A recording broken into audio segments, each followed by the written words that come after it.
My name is Joanna, My name is Eric. and our son has Angelman syndrome.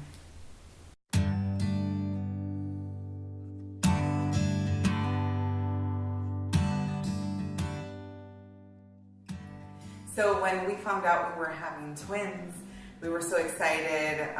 We had so many plans. We thought of, them growing up together, them playing together, having each other. And on July 18th, 2014, Kayden and Caleb Carrero were born. Kayden was very healthy. He came out of the hospital, passed every single test that they did. Absolutely no issues. And Kayden on the other side, he was on the smaller side, but healthy overall. So we thought we hit the lottery with two healthy twin boys, and we were very excited for them to grow up as best friends, and like I said earlier, play together, all these adventures together.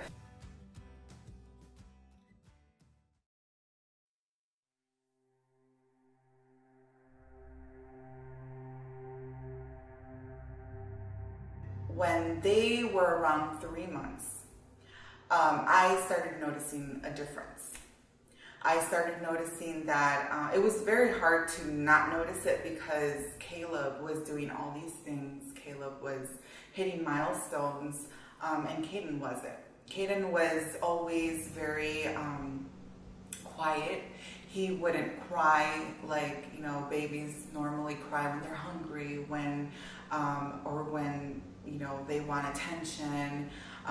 He would sleep a lot, and he was such a good baby. And I thought for a moment, I'm like, wow, this is like, I could have 10 of these babies if it's this easy. I did bring this up to the doctor, their pediatrician, and I told them that I noticed a difference, that Kayden wasn't meeting milestones. He told me that it was I shouldn't compare them, that I should just wait for him to catch up, that he would eventually catch up. So when they hit their 6 months, again, we went to the doctor, and he still was not meeting milestones. So the doctor at that point, he thought that therapy would be the best thing for Kayden. We started at-home physical therapy, and 2 months after, he still wasn't meeting the milestones. After that, the doctor, he wanted to do further testing. Kayden got an MRI done because they thought possibly cerebral palsy, especially he wasn't sitting up, he wasn't babbling, he wasn't sleeping throughout the night, he wasn't holding his bottle. When he got the MRI done, thank God, the results came back perfectly fine. His brain was perfectly healthy. The neurologist then thought the best thing for us to do was go see genetics. And we did. At around 13 months when Kayden was 13 months, we got his diagnosis. The first time I heard the word Angelman syndrome.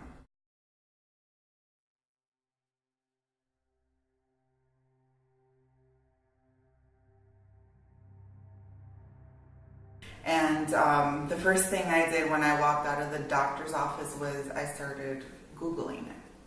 And apart from what the doctor had told me about Angelman syndrome, after I Googled and saw seizures, saw no walking, no talking, I kind of, at that moment, my world just crumbled down, because I thought, what is going to happen with Kayden? What's going to happen when he has his first seizure? I was scared. I was already mentally getting prepared that something was not right. When they say Angelman syndrome, and like my wife said, we started Googling, and the doctor tells you he's not going to walk, he's not going to talk. I'm a very positive person, so the first thing I told my wife is, like, they could tell me he's not going to do all of these things.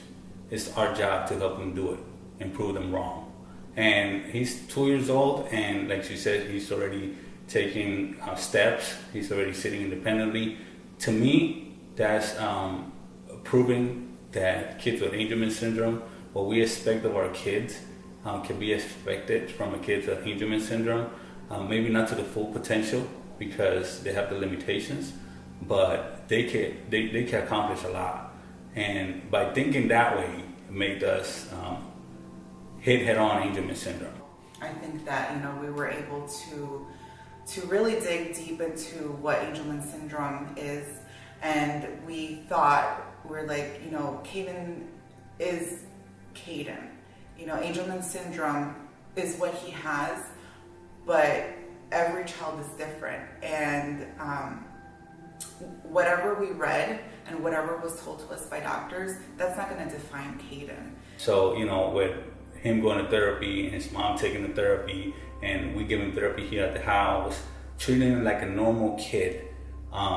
That way he knows that he can do and accomplish everything all the kids do, everything his brother do. So to me, it hits you hard because you got all these expectations for your son, and you want him to be this and be that. Now I still have expectation with my son.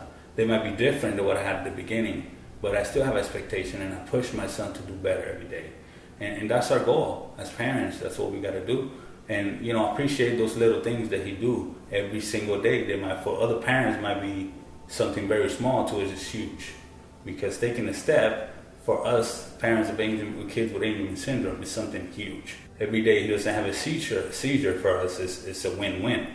So that's what I try to focus myself on. How can I have my son have a better life?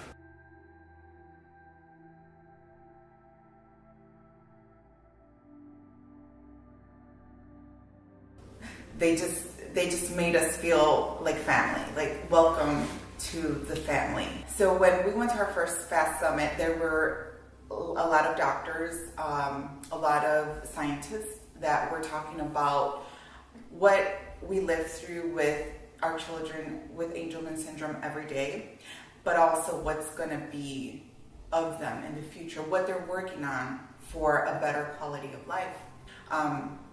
But other than that, we've been very proactive in taking Kayden to therapies, which I think is one of the best things that has happened to Kayden. Kayden does physical therapy 3 times a week. He does occupational therapy 2 times a week. He does speech therapy also weekly, and he does hippotherapy weekly. Hippotherapy is horse therapy. One of the things that has teach me about Kayden is it's so amazing to see our son fight every day. So it put us to fight.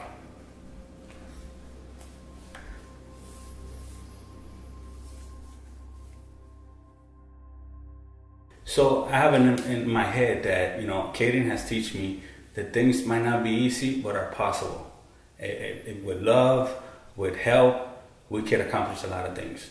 So by me seeing that, it's like I cannot give up, because my son is showing me a lesson. Fight for what you want. Kayden has taught me in his short 2 years of life, has been much more than anything else has ever taught me. He's one of the reasons I wake up every day and continue to fight, because he fights every day, and I have to fight with him and for him. So he's my inspiration, and he's the reason I smile. When the first thing I see when I peek in his crib is his big smile. So he just brightens my day. When you go to the doctor and get the first diagnosis and come out of there, your world crumbles by listening to all the negative stuff that your kid is not going to be able to do. Don't listen to that. We have seen it with Kayden. He's not going to talk. He's not going to walk. He's not going to be able to communicate. He's not going to be able to sleep. Seizures are not going to be controlled. There's no way to control it. But we have seen so much progress in Kayden, but to be able to accomplish that, we need to be positive. I think One of the biggest advice I would give to newly diagnosed Angelman parents would be, first of all, to stay positive, and second of all, to fight, because you may get pushback from doctors. Like one of them, when Kayden first started having his drop seizures, his first neurologist that saw him said, "Oh, that's just part of Angelman syndrome. Those aren't really seizures. There's really nothing we could do." I didn't stop. I knew that, he needed help. And I didn't stop. So I would definitely recommend Angelman parents to fight. We don't know what tomorrow brings. So even though sometimes it gets hard, it gets overwhelming, it's not easy. It's not a walk in the park. There's struggles that our children go through. There's struggles that us as parents go through. But our children are very special. They need us, and they make our world beautiful. So even though every day is different, just treat it as it's your last day with them, so let's make it the best. Seeing so many things, with the Angelman community has opened my eyes to tomorrow may bring different things. So let's just make this day very important and special for Kayden. Let's give it our all. So I would definitely tell parents, just to keep swimming, just keep on going, even though every day may be hard.